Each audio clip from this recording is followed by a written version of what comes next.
Sana paglaki niya hindi siya loading. Hindi yung naglalag parang ikaw, di ba naglalag ka minsan? Pag nagbablog tayo, nawawalan ka ng... Kagaya kanina, nakailang take, no? Oh. Sobrang magical talaga siya. Hindi naman agad na third din. Oo, grabe. Diba? Baby boy. And nung dumating talaga siya, sobrang pantuwa kami. Siyempre, di ba, lock na kami. Kumbaga may babae, may lalaki na.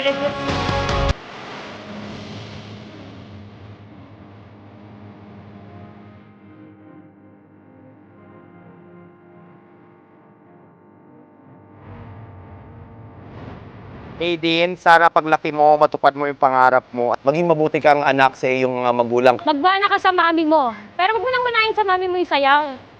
Gusto ko lang din pag-pray na maging maayos ang kanilang future nilang magkapatid. May takot kay Lord at maging mabuting bata. Yeah.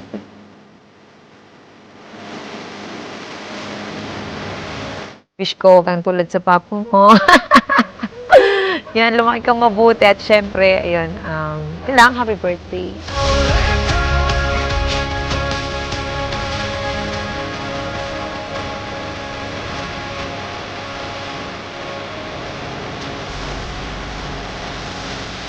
Love you, Ellen. Lahat ng gusto mong suotin, ako gagawa para sa'yo. Let's go, para sa papa mo.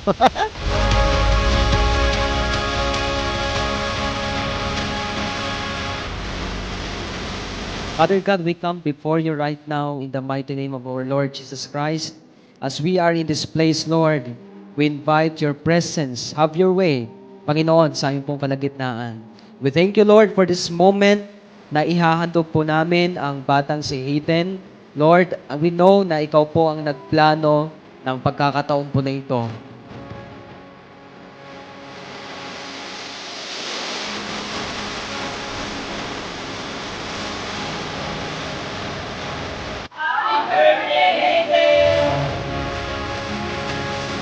Kami po ay sama-sama na nandito, Lord God, upang ihandog si Hayden Adrian Butas.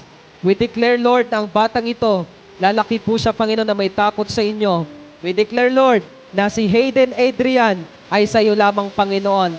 Hayden, wish ko sa'yo, lumaki kang may takot kay Lord. And syempre, more years to come, di ba? Nandito kami ng yung mga magulang na susuportahan ka sa lahat. At syempre, i-guide ka sa tama, di ba? And yun lang, sana maging talentado kang kagaya kong kapugi. Record na natin. Rehearsal lang. Rehearsal lang.